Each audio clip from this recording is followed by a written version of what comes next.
Sudah diserahkan kepada saya, Pak? Ya, saya serahkan kepada hambanya. Baik. Iya.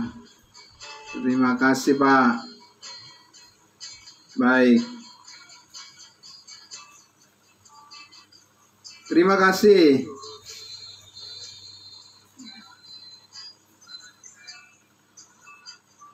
Hatiku percaya,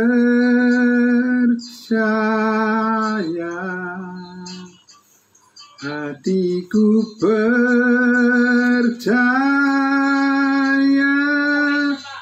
selalu ku percaya.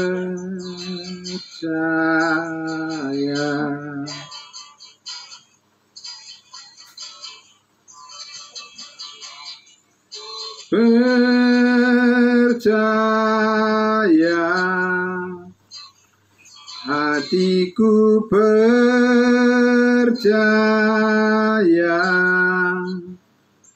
hatiku percaya,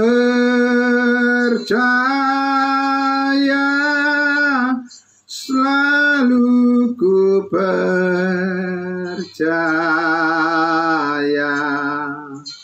selalu ku percaya.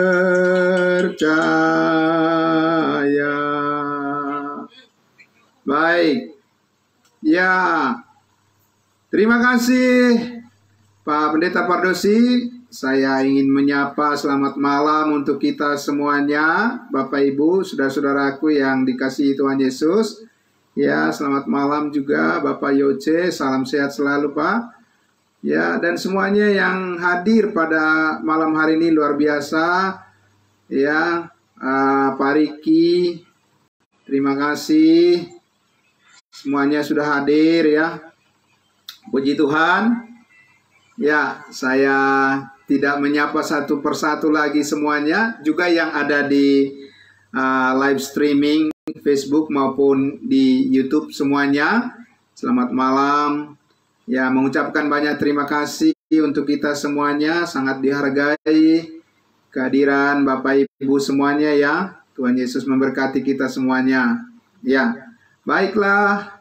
Saya akan langsung saja memimpin doa pembukaan untuk penyampaian materi pembahasan kita, firman Tuhan, diskusi kita pada malam hari ini. Ya, terima kasih sekali lagi semuanya yang sudah bergabung. Ya, Tuhan Yesus memberkati kita semua. Mari, Bapak Ibu, saudara-saudaraku, kita berdoa untuk mohon pimpinan dari Roh Kudus yang selalu menjadi andalan kita untuk kita bersama-sama bersyukur atas firman-Nya. Mari kita berdoa. Kepadamu Bapa di dalam surga, Tuhan kami, Yesus Kristus, Allah kami, Juru Selamat kami yang hidup, yang begitu mengasihi kami semuanya.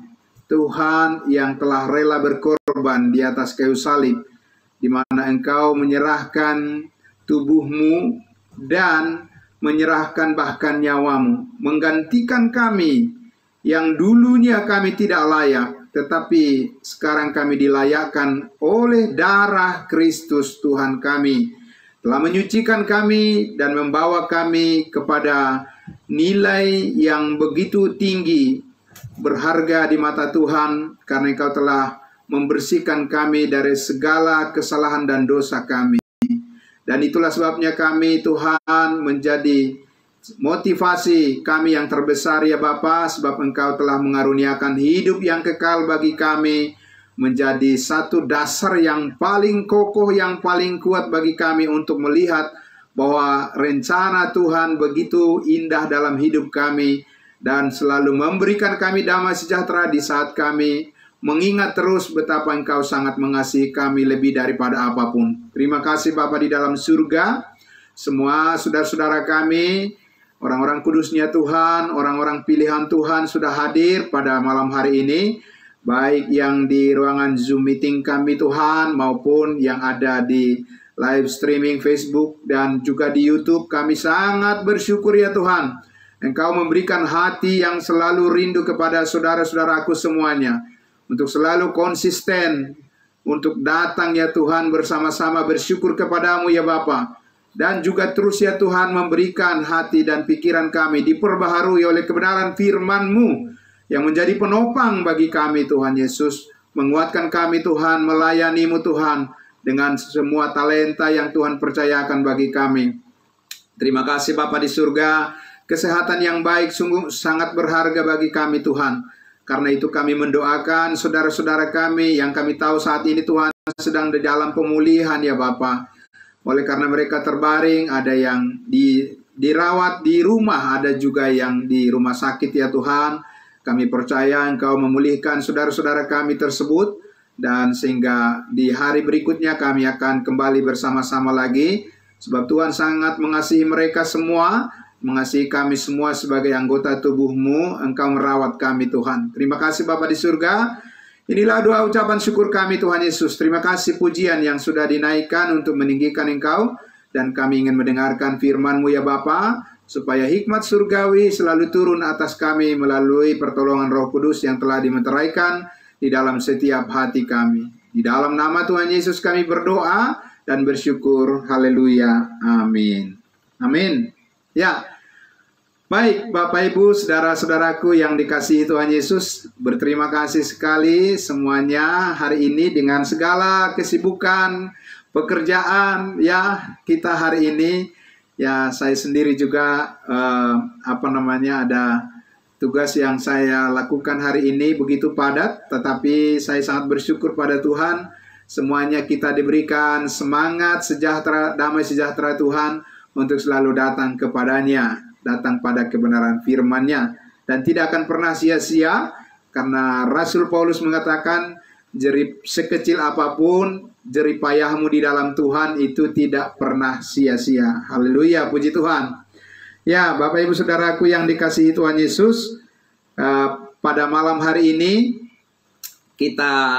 saya mengajak kita untuk merenungkan kembali satu topik yang sangat besar. Besar, kenapa besar? Karena ini adalah merupakan satu prinsip yang besar, yang sangat penting harus dipahami oleh setiap orang Kristen yang memang benar-benar rindu memahami kebenaran firman Tuhan secara benar dan tepat. Ya, jadi saya akan membagikan ini berseri ya, ada bagian-bagiannya, bagian 1, 2, dan 3 dan seterusnya nanti, karena di sini kita akan melihat bagaimana sebetulnya Tuhan itu bukan membuat kehidupan kita mengikut Dia itu menjadi kehidupan sepertinya susah sekali ya. Mengikuti Yesus tidak begitu ya, kesannya yang diberikan oleh Tuhan. Memang betul kita juga tidak semudah yang kita pikirkan juga, ya kan, untuk menghadapi segala persoalan dalam kehidupan. Tetapi kalau kita ingin melihat kebaikan Tuhan dan kita masuk ke dalamnya, ya, memahaminya, mengerti firman-Nya, bagaimana Dia menginginkan kita bersikap di dalam iman kita kepadanya. Sebenarnya Bapak Ibu Saudara, apa yang telah dilakukan oleh Kristus di atas kayu salib itu sungguh-sungguh dahsyat, luar biasa, menyatakan pemeliharaan Tuhan yang sempurna bagi kita dalam hidup kita ini. Nah, tetapi tentunya Bapak Ibu Saudara, saya juga masih tetap bergumul juga bagaimana supaya apa yang menjadi kehendak Tuhan yang besar ini bisa itu memberikan kemudahan-kemudahan bagi saya untuk mengenali setiap apa yang Tuhan kehendaki dalam kehidupan saya, dalam pelayanan saya, dan menerapkan firman itu sebagaimana yang Tuhan ajarkan, dan tentunya membawa juga sukacita yang besar, damai sejahtera, baik bagi saya sendiri, bagi keluarga saya, bagi jemaat yang saya layani, dan juga bagi semua orang yang yang terhubung di mana saya bisa menyaksikan kasih Tuhan pada mereka. Dan itu harapan kita semuanya, ya. Nah, tetapi Bapak Ibu Saudara, pada malam hari ini topik yang akan kita bahas ini adalah kita akan melihat sebetulnya ya Alkitab firman Tuhan ini begitu sangat menarik dan begitu indah, luar biasa.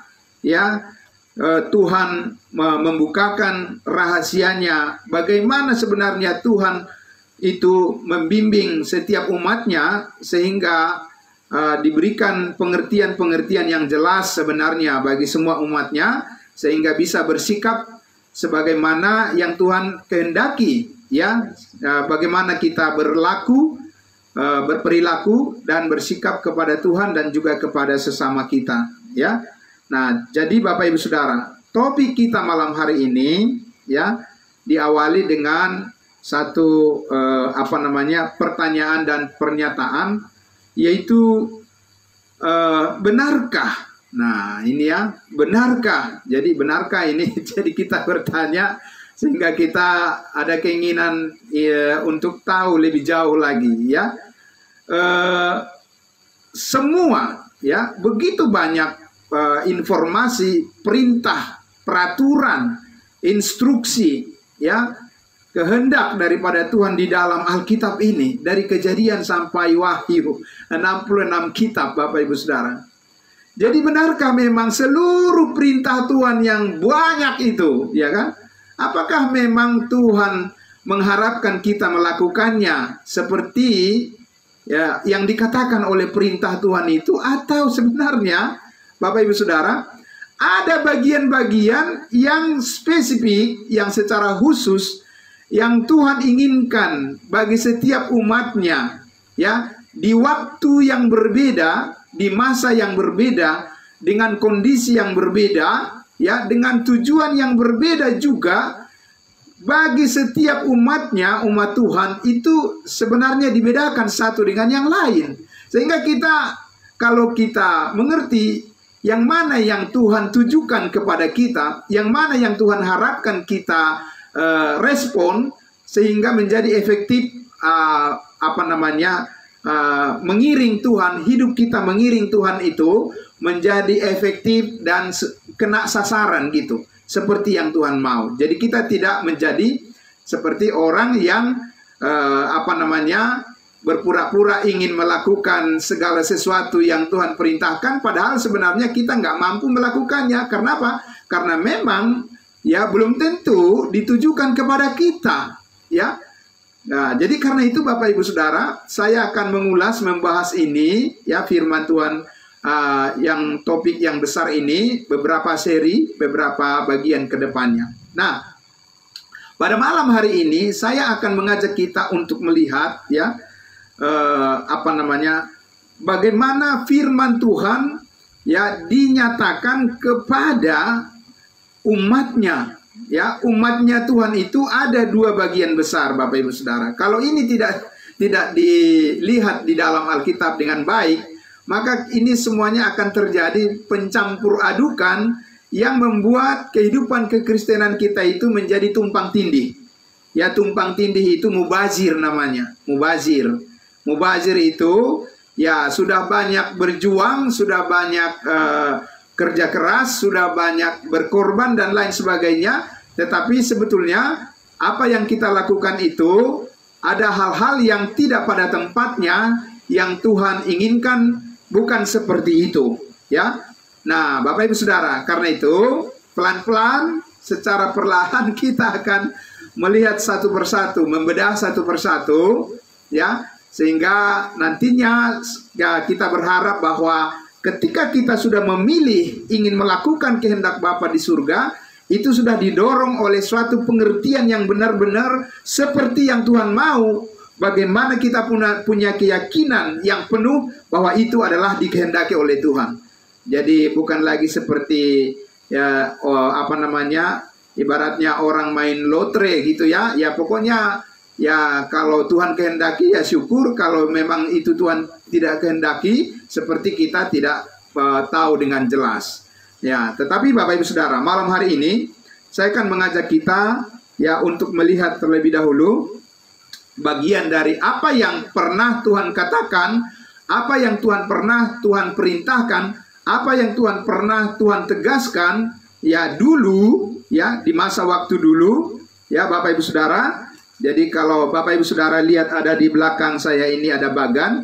Di sini ada dimensi 3 waktu yang di dalamnya semua kehendak Allah, firman-Nya ada di sini. Dulu, sekarang, dan yang akan datang. Nah, jadi seluruhnya apa yang kita pelajari dari Alkitab atau yang dinyatakan oleh Tuhan Allah di dalam Alkitab kita tidak ada yang lepas dari dimensi 3 waktu ini. Ya, 3 dimensi waktu, yaitu apa yang Allah lakukan dahulu, dan apa yang Allah lakukan sekarang, dan apa yang akan Allah lakukan yang akan datang. Tidak ada yang meleset dari situ. Amin. Nah, sehingga ketika kita mempelajari Alkitab dan kita mengerti bahwa yang kita lakukan itu adalah sekarang, ya, maka itu pasti berkenan kepada Tuhan. Karena apa? Karena kita hidup sesuai dengan kenyataan. Amin. Kita tidak boleh hidup di masa yang dulu, karena kenyataannya kita sekarang sudah hidup di masa sekarang. Juga jangan kita hidup di masa yang akan datang. Karena apa? Karena kita belum ada di sana. Amin. Nah, oke. Nah, untuk itu Bapak Ibu Saudara, saya mengajak kita untuk melihat Keluaran pasal 20. Mari kita melihat Alkitab kita, Keluaran pasal 20, ya. Oke. Keluaran pasal 20. Ini adalah berbicara satu perintah daripada Tuhan untuk menguduskan hari Sabat, ya, menguduskan hari Sabat. Kita mulai dari sini dulu, ya. Dari Keluaran pasal 20. Jadi ini adalah fakta di dalam Alkitab bahwa Tuhan memerintahkan sedemikian rupa, dan bagaimana seharusnya kita merespon terhadap perintah ini. Keluaran 20, ayatnya yang ke-8 saya akan membacakannya sampai ayatnya yang ke-11, ya. Bapak Ibu Saudara bisa mengikuti semuanya di dalam pembacaan kita ini. Mulai dari ayat 8, Keluaran 20. Ingatlah dan kuduskanlah hari Sabat.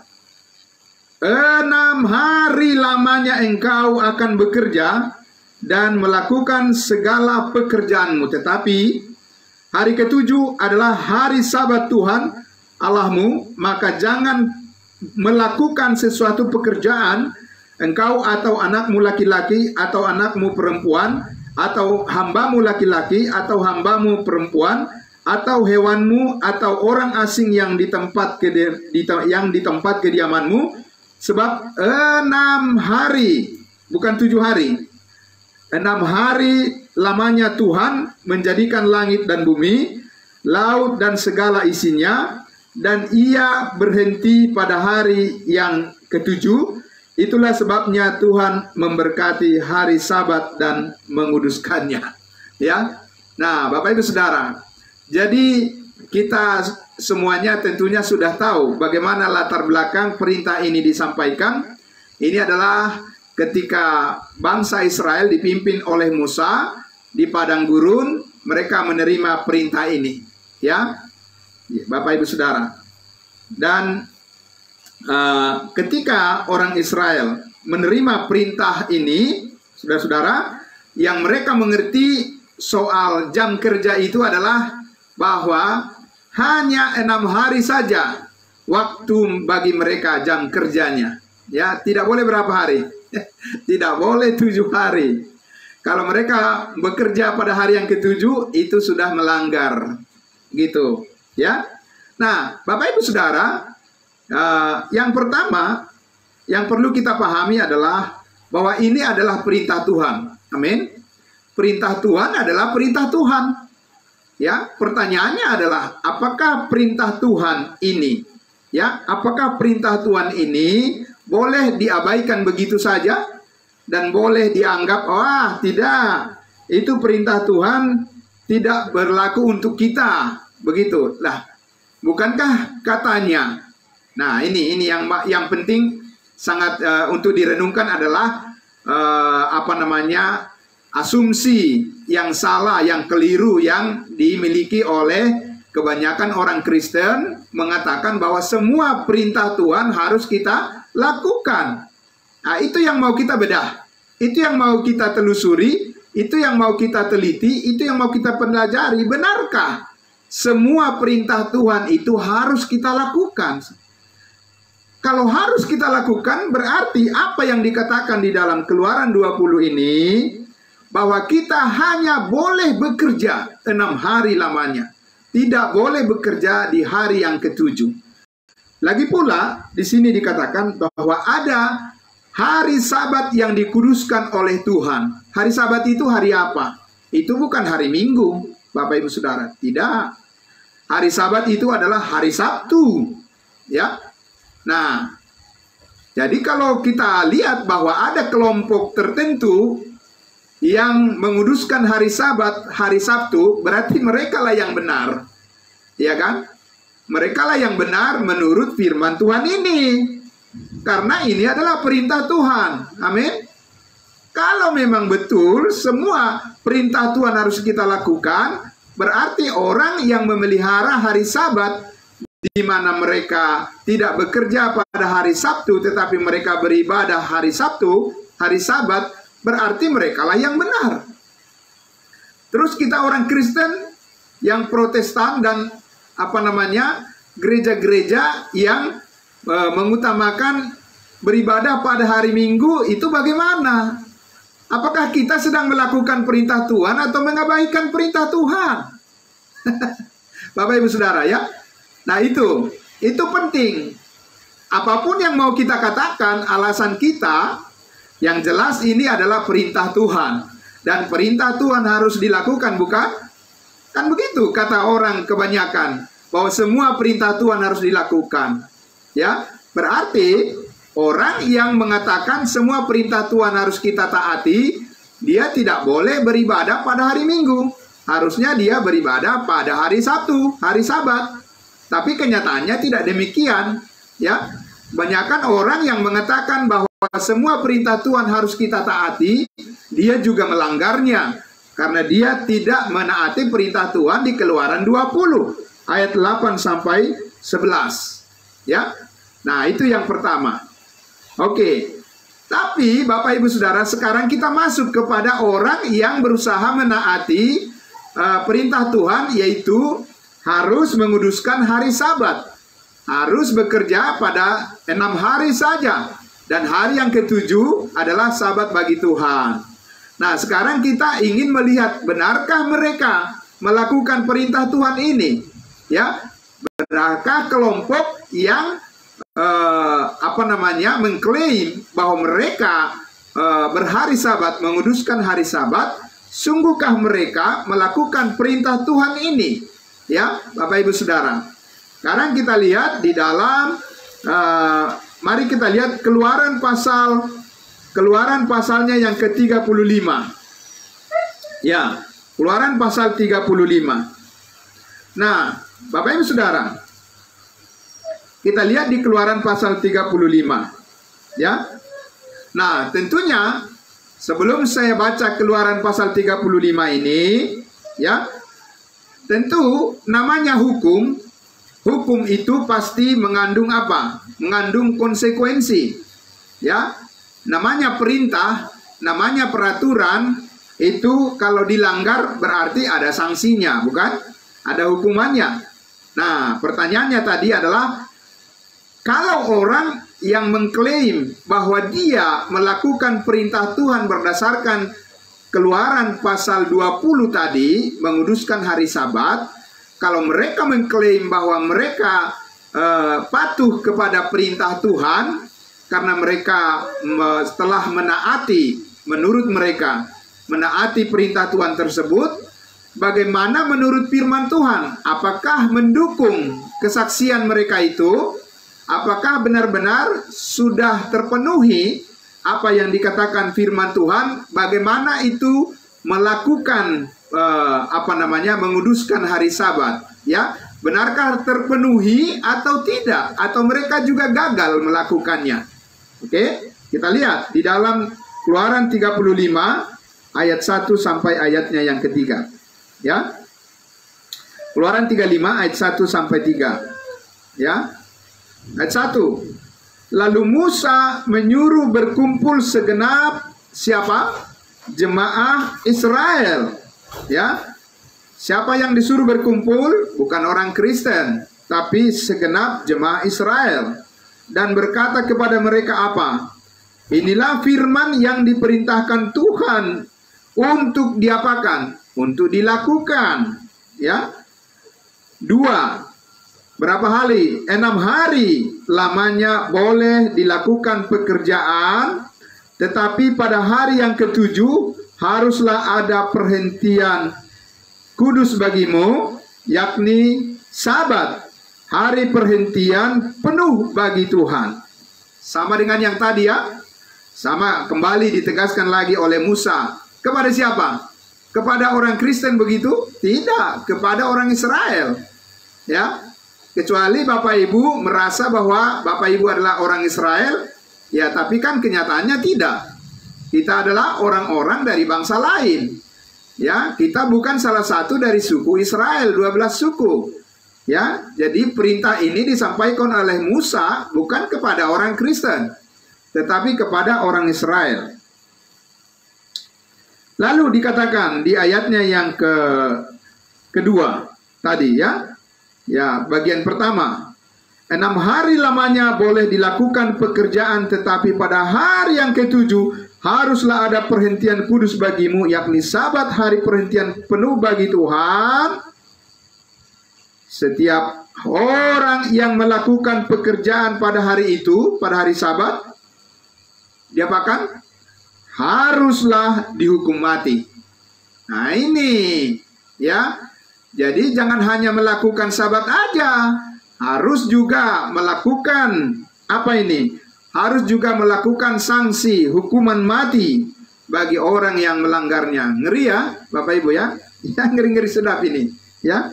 Oke, kita lihat di ayat 3. Janganlah kamu memasang api dimanapun dalam tempat kediamanmu pada hari Sabat. Jadi Bapak Ibu Saudara, kalau kita perhatikan di sini, ya, bahwa konsekuensi daripada pelanggaran terhadap hari Sabat itu, peraturan hari Sabat itu, adalah setiap orang yang melanggar harus dihukum mati. Ada yang melanggar enggak? Oh jelas Bapak Ibu sekalian. Rasul Paulus sudah mengatakan tidak ada yang benar seorang pun tidak. Dan dia telah mengatakan, kamu tahu, di kitab Galatia pasal 2 dia katakan, kamu tahu tidak seorang pun yang dibenarkan karena melakukan hukum Taurat. Tak seorang pun yang dibenarkan karena melakukan hukum Taurat. Berarti ada banyak orang yang menganut hukum Taurat, atau banyak orang yang menganut konsep beribadah pada hari Sabat. Mereka juga melanggar peraturan hari Sabat itu. Tapi satu hal mereka tidak melakukan, mereka tidak menghukum mati orang yang melanggarnya. Ya, apa artinya Bapak Ibu Saudara? Dan itu artinya adalah bahwa tidak ada orang yang mampu, tidak ada orang yang sanggup melakukan peraturan hukum Sabat dengan segala konsekuensi hukuman di dalamnya. Tidak ada. Tidak ada satupun ya. Dan Rasul Paulus sudah mengatakan itu. Jadi yang merasa bisa, yang merasa sanggup, ya sok-sok bisa sanggup, jangan pernah sok bisa merasa sanggup Bapak Ibu Saudara, ya, tidak ada. Jangan arogan kepada Tuhan, ya kan? Jangan merasa mampu dirimu sendiri untuk melakukan perintah-perintahnya, tidak. Ya, tidak akan sanggup Bapak Ibu Saudara. Dan disinilah kita lihat bahwa tadi sudah kita mulai perkenalan kita dengan firman Tuhan dengan segala konteksnya. Konteksnya adalah Tuhan menyampaikan peraturan hukum Taurat di mana hukum Sabat ada di dalamnya adalah kepada bangsa Israel. Kenapa bangsa Israel? Karena dikatakan hukum Taurat itu ditambahkan karena banyaknya pelanggaran yang terjadi. Pelanggaran siapa? Pelanggaran yang dilakukan oleh bangsa Israel di padang gurun. Ya, Bapak Ibu Saudara. Nah, hidup saudara dan saya bukan berada di posisi di padang gurun saat ini, bukan? Saudara-saudara. Ya, kita tidak berada posisinya saat ini di Timur Tengah sana, di mana hukum Taurat itu menjadi legal, menjadi sah pelaksanaannya apabila tempatnya apabila lokasinya berada di Timur Tengah sana, di tanah Kanaan, ya, di Israel persisnya, Bapak Ibu Saudara, ya. Jadi tidak ada orang yang berada di luar daripada bangsa Israel yang sanggup melakukan peraturan hukum Taurat daripada yang disampaikan kepada bangsa Israel. Karena apa? Karena mereka sendiri pun tidak sanggup melakukannya, ya. Nah, Bapak Ibu Saudara, itulah yang kita lihat tadi, bahwa jelas saja bahwa apa yang diaturkan, perintah yang disampaikan oleh Tuhan kepada umatnya bangsa Israel adalah merupakan perintah yang bukan ditujukan kepada kita sebagai orang Kristen saat ini. Lalu sekarang pertanyaannya, lalu kepada kita, apa yang Tuhan katakan? Apa yang Tuhan mau? Kita menaati apa perintah firman Tuhan yang harus kita taati, harus kita hidupi, Bapak Ibu Saudara? Apa kita berdiam diri saja? Oh tidak, Bapak Ibu Saudara. Semuanya sudah diatur oleh Tuhan, ya. Karena itu saya mengajak kita untuk melihat di dalam Kolose. Kolose, mari kita lihat Kolose pasal 2. Kolose pasal 2, ya. Firman Tuhan di kitab Kolose pasal 2, kita akan melihat di sini, ya, firman Tuhan yang disampaikan oleh Rasul Paulus. Siapa Rasul Paulus, Bapak Ibu Saudara? Rasul Paulus adalah rasul yang Tuhan pilih untuk menyampaikan firman-Nya, ya, secara khusus kepada kita sekarang ini. Sekarang ini yaitu di zaman kasih karunia, ya. Kalau tadi yang kita baca itu adalah firman Tuhan yang disampaikan oleh Tuhan Allah kepada Musa, ya, di zaman hukum Taurat kepada bangsa Israel. Ya, itu adalah berada di posisi yang dahulu, yang dulu. Nah, lalu yang sekarang kita lihat, ya, di Kolose pasal 2. Mari kita lihat di ayatnya yang ke-16. Oke, ayatnya yang ke-16. Kita baca. Kolose pasal 2, mulai dari ayat 16. Karena itu, janganlah kamu biarkan orang menghukum kamu. Mengenai apa? Mengenai makanan dan minuman, atau mengenai hari raya, bulan baru, ataupun hari Sabat. Berbeda, Bapak Ibu Saudara, sangat berbeda sekali, ya. Kalau tadi Tuhan benar-benar meminta perintahnya direspon dengan sungguh-sungguh, harus melakukannya, harus memelihara hari Sabat, harus menaatinya. Kalau siapa yang tidak mentaati hukum Sabat, maka dikatakan harus dihukum mati. Ada konsekuensi yang sangat berat, Bapak Ibu Saudara, ya. Berarti orang yang melanggar itu harus menerima hukuman yang sangat berat dari Tuhan, dan bagi mereka berarti, ya, belum ada pengampunan secara sempurna. Amin. Belum ada pengampunan secara sempurna, sehingga mereka harus mendapat hukuman. Bapak Ibu Saudara, ketika kita melihat firman Tuhan yang disampaikan oleh Rasul Paulus, itu adalah firman Tuhan yang disampaikan sesudah Kristus menyelesaikan segala dosa kita di atas kayu salib. Amin. Yesus berkata, sudah selesai. Untuk apa Yesus datang? Yesus berkata, kamu jangan menyangka bahwa aku datang untuk meniadakan hukum Taurat, melainkan aku datang untuk menggenapinya. Amin. Di mana digenapi? Ya, Efesus pasal 5 berkata, sebab matinya Kristus sebagai manusia, ia telah membatalkan hukum Taurat dengan seluruh perintah dan ketentuannya. Di sini digenapi di atas kayu salib. Yesus berkata, sudah selesai, sudah genap. Amin.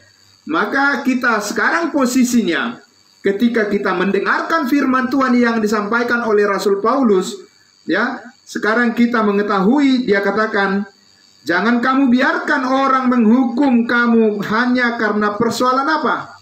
Makanan haram dan halal.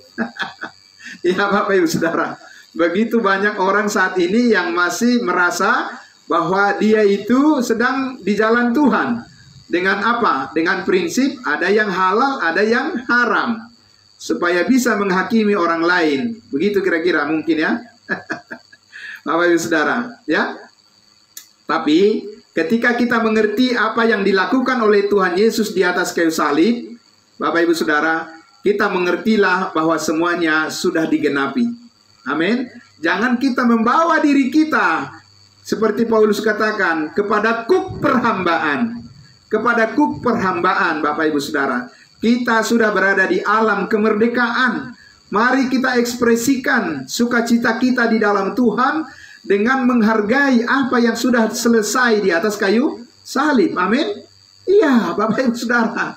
Rugi besar, Bapak Ibu Saudara, kalau kita tidak tahu apa yang sudah selesai dikerjakan oleh Tuhan Yesus di atas kayu salib. Rugi besar. Ya, rugi besar. Jadi lihat Bapak Ibu Saudara, ayat 16 tadi. Jangan kamu biarkan orang menghukum kamu, menghakimi kamu. Ya, karena hanya masalah apa? Masalah makanan. Paulus mengatakan makanan itu tidak membawa kita kita tidak rugi kalau kita tidak memakannya, ya. Kalau kita juga tidak untung apa-apa kalau kita memakannya, dalam arti bahwa itu adalah berkaitan dengan hal yang urusan secara fisik, Bapak Ibu Saudara, ya. Hanya berkaitan dengan urusan secara fisik. Kalau kau makan silahkan, kalau tidak engkau makan tidak apa-apa, ya. Paulus katakan apa? Jangan menghina orang yang makan. Jangan menghakimi orang yang makan. Jangan merasa diri lebih rohani daripada, ya, kalau kamu katakan satu makanan haram, terus orang lain makan, kamu merasa dirimu lebih rohani daripada orang lain hanya karena masalah makanan. Paulus bilang itu nonsens. Ya kan? Itu omong kosong. Karena apa? Karena Kristus tidak berkaitan dengan hal-hal itu sekarang ini. Amin. Dulu ketika Yesus hidup secara jasmani, ya, dia hidup di bawah hukum Taurat secara jasmani. Dia harus menghindari makanan yang haram. Mana yang makanan yang halal? Kenapa? Karena dia hidup di bawah hukum Taurat. Amin. Sekarang Yesus Kristus, apa Yesus sekarang hidup di bawah hukum Taurat? Tidak, Bapak Ibu Saudara. Karena itulah Bapak Ibu Saudara, ya, Paulus katakan di situ, karena apa? Ya, di ayat 17 dikatakan, semuanya ini hanyalah apa? Bayangan. Loh, kok mengejar bayangan gitu ya? Ada kan lagu seperti itu ya, Ibu Dewi ya, kalau nggak salah ada lagu seperti itu. Mengejar bayangmu, gitu ya. Kok bayangannya dikejar, ngapain? Sudah ada aslinya. Ya kan? Capek lah ngejar bayangan, ya kan? Aslinya udah ada, kan begitu. Kristusnya sudah bangkit naik ke surga, itulah kau sambut, ya kan? Kok ngejar bayangan? Ya kan, capek sendiri, gitu ya. Itu dikatakan. Jadi itu hanya persoalan bayangan saja, dan bayangan itu udah selesai, ya kan? Dan itu udah dikelirkan oleh Tuhan Yesus. Sekarang ini orang tidak melihat dirinya secara sempurna di dalam Yesus. Selalu melihat dirinya adalah orang berdosa. Karena apa? Karena dia masih menaruh dirinya hidup di bawah peraturan hukum Taurat. Makanya ya, kebebasan rohani itu tidak terekspresikan dengan baik sebagaimana mestinya Tuhan mau kita saat ini. Tidak boleh kita dikungkung lagi oleh masalah makanan dan minuman. Paulus katakan itu terserah. Kalau kau makan tidak apa-apa. Kau tidak makan tidak masalah. Jangan merasa bahwa kau lebih baik daripada orang lain oleh karena masalah hal-hal jasmani lahiriah. Tidak. Allah tidak memperhitungkan itu. Ya, Bapak Ibu Saudara, kenapa dikatakan ayat 17? Semuanya itu hanyalah bayangan dari apa yang harus datang, sedang wujudnya adalah siapa? Wujudnya adalah Kristus. Amin. Iya Bapak Ibu Saudara, Kristus yang sudah mati mengampuni segala dosa kita, yang sudah menghapuskan segala kesalahan kita, yang sudah membenarkan kita di atas kayu salib. Itulah yang harus kita sambut, kita sanjung, kita puji, kita sembah, Bapak Ibu Saudara. Itulah yang perlu kita kenal dengan sebaik-baiknya. Seperti apa Tuhan Yesus saat ini di surga memerintah kita, dan bagaimana dia mengarahkan kita untuk hidup seperti yang dia kehendaki sebagai kepala, dan kita adalah anggota tubuhnya. Ayat 18, kita lanjut. Ayat 18, masih Kolose pasal 2. Janganlah kamu biarkan kemenanganmu digagalkan oleh orang yang pura-pura merendahkan diri dan beribadah kepada malaikat serta berkanjang pada penglihatan-penglihatan dan tanpa alasan membesar-besarkan diri oleh pikirannya yang duniawi. Pikiran yang duniawi, Bapak Ibu Saudara, ya. Masalah pikiran yang duniawi, jangan itu jadi patokan untuk menilai yang rohani. Kenapa? Yesus sudah selesai dengan semua hal yang duniawi. Sekarang kita mengenal dia secara rohani, Bapak Ibu Saudara, ya. Nah, kita lihat di ayat 19-nya. Sedang ia tidak berpegang teguh kepada kepala. Siapa kepala? Kristus. Ya. Dari mana seluruh tubuh yang ditunjang dan diikat menjadi satu oleh urat-urat dan sendi-sendi menerima pertumbuhan ilahinya, yaitu kita, ya, menjadi serupa dengan Kristus, ya, di dalam kebenaran kasih karunia yang dicurahkannya, ya, yang dinyatakannya melalui firman rahasianya, yang setiap hari kita pelajari, kita pahami dengan baik, dan kita lakukan sesuai dengan hikmat Tuhan. Ayat 20. Apabila kamu telah mati bersama dengan Kristus, amin. Kita sudah mati bersama dengan Kristus. Apanya yang mati? Rohaninya? Tidak. Bapak Ibu Saudara, ya. Di dalam tubuh Kristus, hal-hal yang berkaitan secara jasmani, ya Bapak Ibu Saudara, itu semuanya sudah tanggung jawabnya sudah diselesaikan di hadapan Allah oleh Tuhan Yesus di atas kayu salib. Amin. Jadi kita tidak lagi menilai secara jasmani saat ini Tuhan itu seperti apa, mendefinisikan, mengartikan hidup kita. Tidak, ya. Lalu secara apa? Kita lihat tadi dikatakan, ya, di ayatnya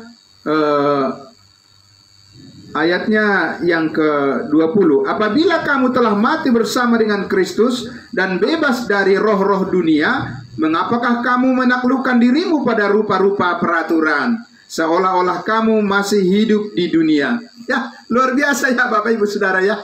Memang kita tidak hidup lagi di dunia, Bapak Ibu Saudara. Ingat apa yang dikatakan oleh Rasul Paulus, adapun hidupku ini bukannya aku lagi. Amin. Melainkan siapa? Melainkan Kristus yang ada di surga, yang hidup di dalam aku, di dalam kamu, di dalam kita semua. Ya, di dalam suami, di dalam istri, di dalam anak-anak, di dalam diri pendeta, ya, hamba Tuhan, jemaat, pelayan, semuanya kita, Bapak Ibu Saudara. Kristus yang hidup di dalam kita sebagai tubuhnya. Dia adalah kepala kita, anggota tubuhnya, Bapak Ibu Saudara. Ya, karena itulah hidup kita, Bapak Ibu Saudara, ini terhubung dengan segala berkat rohani yang ada di dalam surga. Amin. Dan di situ Allah menilai kita semuanya. Setiap hari kita harus melihat diri kita secara rohani. Kita sudah berada, posisi kita bersama-sama dengan Kristus di surga, ya. Karena itu Bapak Ibu Saudara, orang yang bilang bahwa keselamatan bisa hilang, keselamatan bisa hilang. Apa artinya itu? Ya, kenapa kalian mempercayai keselamatan bisa hilang, sementara Alkitab mengatakan keselamatan itu adalah sekali untuk selama-lamanya? Untuk apa mempercayai sesuatu yang akan hilang? Lebih baik mempercayai sesuatu yang terus ada, kan, di hadapan Tuhan, Bapak Ibu Saudara. Karena itu adalah hal yang baik, dan yang itu adalah hal yang merupakan keuntungan yang besar bagi masa depan kita, dan itu kepastian yang Tuhan berikan bagi kita. Amin. Kita lihat lanjut lagi di ayatnya yang ke-21. Ya, seperti apa maksudnya seolah-olah kamu masih hidup di dunia ini? Seperti apa? Maksudnya masih hidup seperti secara duniawi, seperti hidup di bawah hukum Taurat gitu, ya. Karena hukum Taurat itu adalah berhubungan dengan manusia secara duniawi. Duniawi artinya bukan dosa. Duniawi maksudnya yang hidup di dunia ini, ya, yang ideal hidup di dunia ini. Seperti doa yang diajarkan Tuhan Yesus, Bapa kami yang di surga, dikuduskanlah namamu, ya, datanglah kerajaanmu di mana? Di bumi seperti di surga. Jadi hukum Taurat itu adalah mengatur kehidupan orang yang Tuhan posisikan untuk hidup bersaksi untuk hidup selamanya di dunia ini, ya, saudara. Tapi kita lihat bagaimana orang yang hidup diposisikan dalam kehidupan posisi surgawi. Seperti apa dia melihat dirinya? Ayat 21. Jangan jamah ini, jangan kecap itu, jangan sentuh ini. Semuanya itu hanya mengenai barang yang binasa oleh pemakaian dan hanya menurut perintah dan ajaran siapa? Dan ajaran manusia, Bapak Ibu Saudara, ya. Nah, tapi Bapak Ibu Saudara, kalau dulu itu ajaran manusia atau ajaran Tuhan? Ya, dulu itu adalah ajaran Tuhan. Karena Tuhan yang memerintahkan, ya, tidak boleh kamu makan ini, haram. Ya kan? Itu dulu. Ini dulu nih. Dulu. Ya, Bapak Ibu Saudara. Tapi sesudah Yesus menyelesaikan semuanya, orang yang masih menerus-neruskan perintah hukum Taurat itu dikatakan ajaran manusia. Ya, itu ajaran, tidak lebih daripada itu hanya ajaran manusia. Bapak Ibu Saudara, bukan ajaran Tuhan lagi sekarang ini. Ya. Nah, maka itu perlu kita sangat hati-hati sekali untuk melihat yang mana yang Tuhan ingin kita kerjakan. Bapak Ibu Saudara, kita lihat lagi ayatnya yang ke pasal 3. Ya.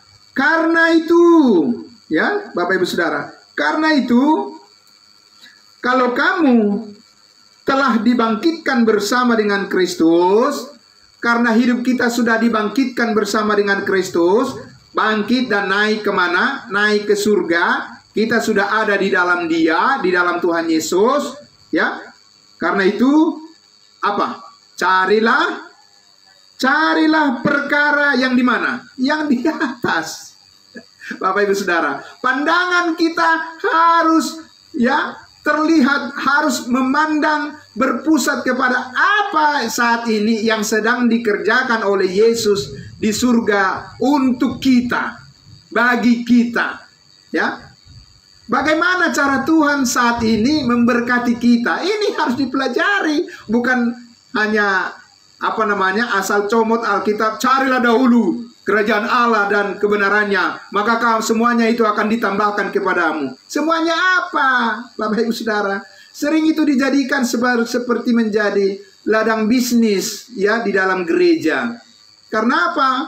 Seolah-olah kalau orang sudah mengutamakan Tuhan, maka dia akan memperoleh segala sesuatu yang diinginkannya. Itu bohong, ya kan? Itu dusta, dan itu berasal dari iblis. Bapak Ibu Saudara, tidak, nggak ada janji itu sekarang, ya, Bapak Ibu Saudara. Di mana itu ditunjukkan oleh Yesus pada saat kehidupannya, bahwa dia mencari kerajaan Allah, kemudian semua ditambahkan kepadanya, diberikan rumah, diberikan mobil, ya kan, diberikan segala harta benda, deposito. Mana ada, Bapak Ibu Saudara, sekarang ini kalau lihat pengkhotbah itu banyak sekali, ya, tidak takut berbohong, ya, menjadi pendusta-pendusta. Bapak Ibu Saudara, nggak ada, ya, tidak ada cermin seperti itu diperbuat oleh Yesus, bahwa karena dia taat kepada Allah Bapa, dia memiliki banyak harta benda. Nggak ada. Buktikan di dalam Alkitab, Bapak Ibu Saudara, jangan mau dibohongi. Yang kedua, Rasul Paulus. Di mana kehidupan Rasul Paulus? Dia bekerja keras, Bapak Ibu Saudara, ya. Dia adalah hamba Tuhan yang sangat luar biasa, sangat taat kepada Tuhan. Nggak ada yang melebihi ketaatan Rasul Paulus pada zamannya, dan mungkin sampai sekarang ini juga. Sekarang pertanyaannya, dia udah mencari kerajaan Allah, ya. Apakah Tuhan sudah menambahkan kepada dia hal-hal jasmani, berkat-berkat jasmani semuanya? Bapak Ibu Saudara, bahkan di dalam tubuhnya ada duri, ada sakit penyakit, ya. Sampai dia minta 3 kali kepada Tuhan, minta kesembuhan. Allah hanya menyatakan, cukup kasih karuniaku bagimu, ya. Itu lebih daripada segalanya. Itu memampukan engkau.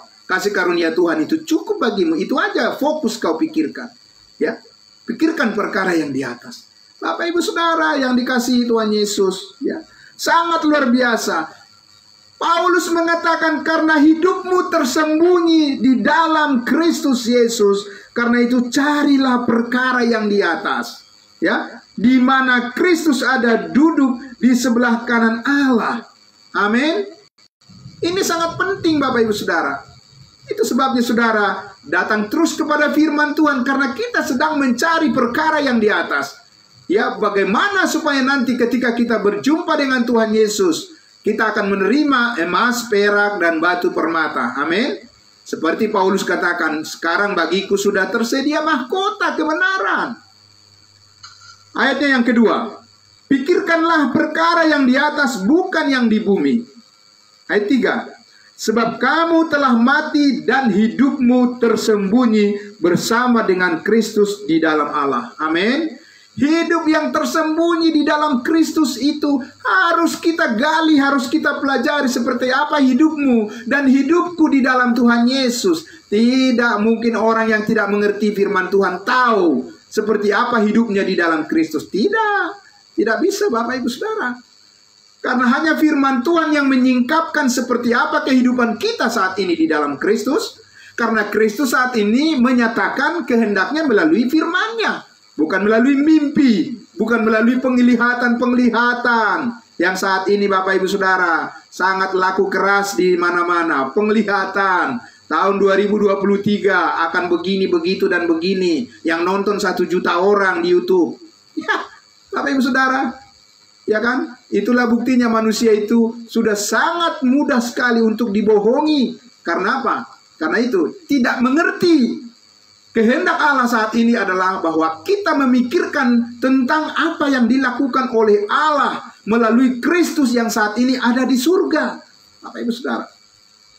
Karena itu dikatakan sebab hidupmu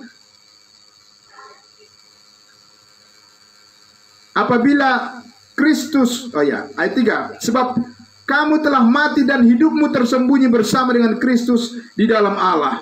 Apabila Kristus yang adalah hidup kita, siapa hidup kita sekarang Bapak Ibu Saudara? Kita sekarang berpadu kehidupan kita menyatu dengan siapa? Dengan Kristus. Kristus yang mana? Bukan Kristus ketika dia dulu sebagai manusia, di mana akhirnya hidupnya akan mati juga. Bukan itu Bapak Ibu Saudara. Bukan saudaraku ya. Bukan itu yang dikaruniakan kepada kita. Ya. Karena hidup Kristus ketika dia hidup di dunia ini adalah hidup di bawah pimpinan atau hidup di bawah kendali daripada hukum Taurat secara lahiriah, secara jasmania. Tapi sekarang Bapak Ibu Saudara, apabila Kristus yang adalah hidup kita menyatakan diri kelak, kamu pun akan menyatakan diri bersama-sama dengan dia dalam kemuliaan.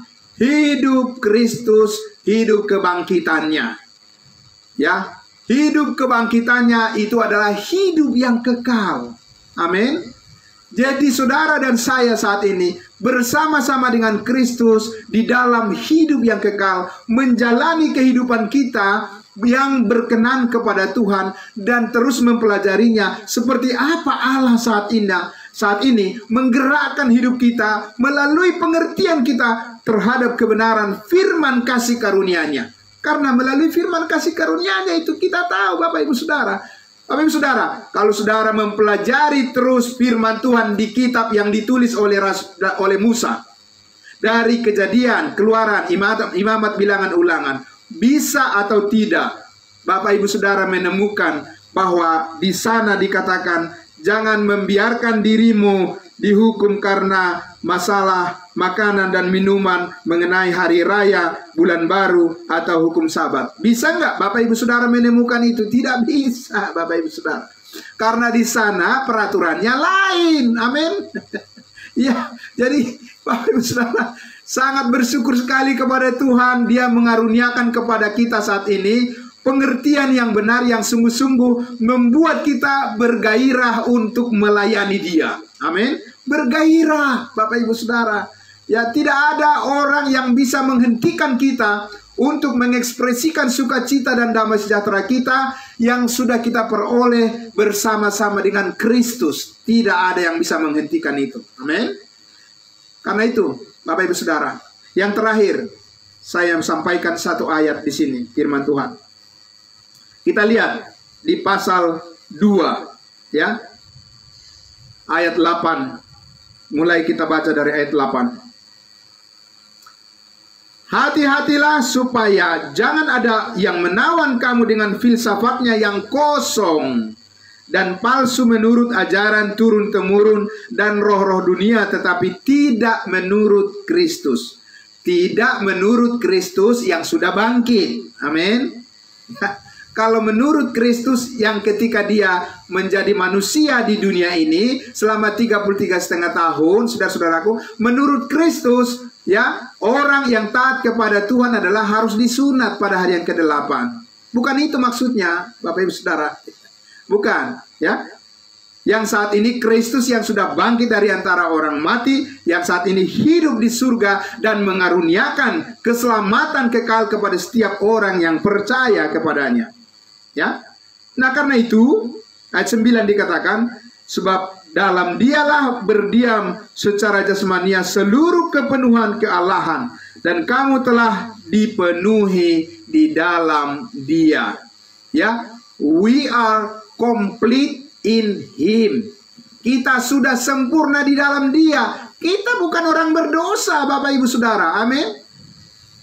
Ya, orang Kristen, orang beragama Kristen lebih senang dia mengatakan, kasihanilah saya orang berdosa ini. Loh, kan upah dosa adalah maut. Ya kan Bapak Ibu Saudara, Kristus sudah mati di atas kayu salib mengampuni segala dosa. Kenapa masih tetap saja orang berdosa? Dan sampai kapan kamu jadi orang berdosa? Karena upah dosa adalah maut. Amin. Ya, Bapak Ibu Saudara. Jadi kita sudah sempurna di dalam dia, karena kita sudah dikuduskan sekali untuk selama-lamanya. Ya, Saudara. Ya.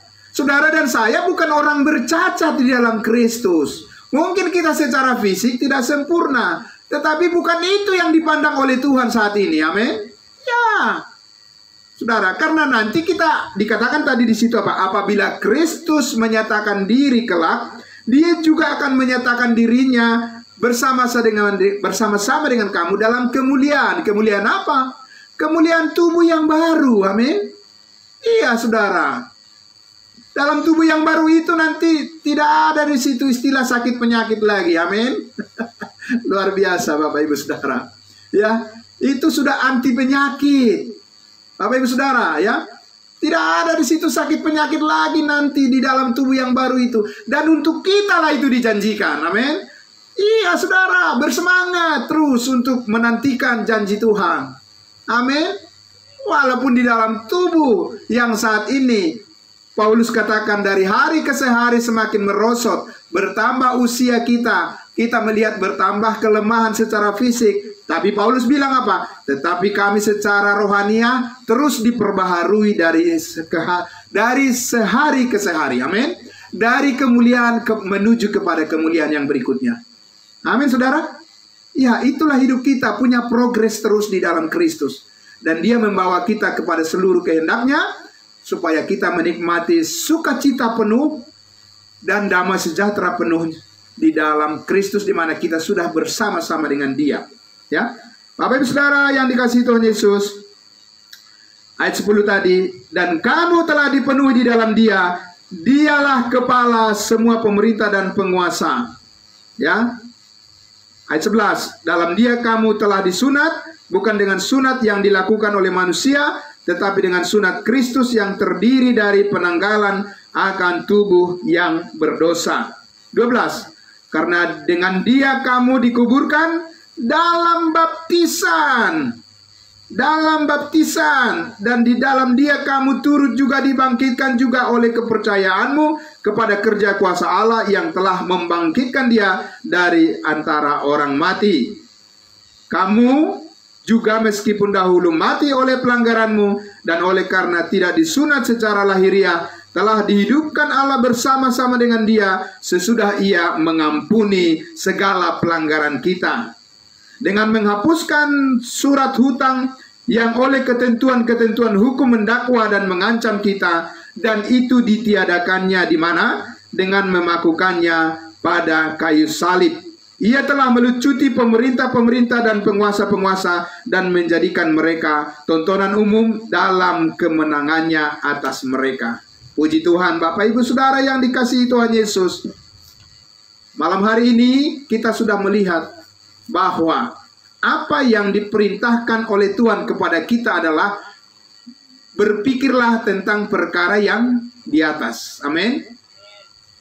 Apakah saat ini Kristus masih dikuasai oleh dosa? Tidak, Bapak Ibu Saudara. Dia sudah menang atas dosa. Amin. Nah, kalau kita juga memikirkan tentang Kristus yang ada sudah menang atas segala dosa, Kristus yang saat ini memerintah kita dengan kasih karunia-Nya yang memampukan kita untuk melawan juga segala tabiat dosa. Amin. Ya, Bapak Ibu Saudara, karena untuk itulah kita diciptakan baru, untuk kita bisa serupa dengan segambar dengan Dia. Amin. Ya, ini yang perlu kita pelajari terus Bapak Ibu Saudara, supaya kita diperbaharui dari hari ke hari. Ya, Roma 12 ayat 1 dan 2 mengatakan, janganlah kamu menjadi serupa dengan dunia ini, tetapi berubahlah oleh pembaharuan akal budimu, pembaharuan pikiranmu, sehingga kamu dapat membuktikan apa yang berkenan kepada Allah yang sempurna, ya, yang baik dan yang sempurna. Amin. Bapak Ibu Saudaraku yang dikasihi Tuhan Yesus, mari semangat yang ada pada Bapak Ibu Saudara semuanya ketika datang ingin mengerti kebenaran firman Tuhan, percayalah Bapak Ibu Saudara, Paulus telah menyatakan bahwa dia berkata, aku mengakhiri pertandingan iman yang baik dan telah mencapai apa? Garis akhir. Amin. Dan dia mencapai garis akhir. Dapat diandalkan, dapat dipercaya, sampai pada akhirnya Tuhan akan mengaruniakan kepada kita mahkota kebenaran. Amin, saudara. Mari kita berdoa. Kita menutup dalam doa. Mari kita berdoa. Bapa di dalam surga, terima kasih Tuhan Yesus. Kami sangat bersyukur ya Tuhan, pada malam hari ini Engkau telah menunjukkan kepada kami Tuhan, semuanya orang-orang kudus-Mu, bagaimana kami bergembira, bagaimana kami bersyukur mendengarkan instruksi daripada Tuhan. Merupakan perintah daripada Tuhan saat ini bagi kami adalah memikirkan perkara yang di atas, di mana Kristus saat ini dengan penuh damai sejahtera dan kuasa kemenangan atas segala dosa, atas maut, atas iblis dan setan. Saat ini kuasa itu dikaruniakan oleh Tuhan kepada kami, hidup yang berkemenangan dan hidup yang sungguh-sungguh berbuah bagi Allah. Karena Roh Kudus yang telah dimeteraikan di dalam diri kami dan kehidupan kami akan memampukan kami untuk menjalani kehidupan kami yang senantiasa bersyukur dan berterima kasih kepadamu, sehingga kami dimampukan melakukan apa yang benar di hadapan. Terima kasih Bapa di surga. Diberkati semuanya saudara-saudara kami yang hari ini telah mempersembahkan diri mereka kepada Tuhan untuk datang bersama-sama bersyukur dalam sukacita kami bersama dalam pertemuan ibadah kami di malam hari ini. Terpuji namamu Bapa, diberkatilah semuanya. Dalam nama Yesus Kristus kami berdoa. Haleluya. Semua kita yang percaya mengatakan amin. Amin. Bapak Ibu Saudara, terima kasih. Ya, saya terima kasih juga semua saudara-saudara kami yang ada di live streaming Facebook maupun yang di YouTube semuanya. Tuhan Yesus memberkati. Kita berjumpa kembali di hari yang berikutnya lagi. Ya, terima kasih. Shalom.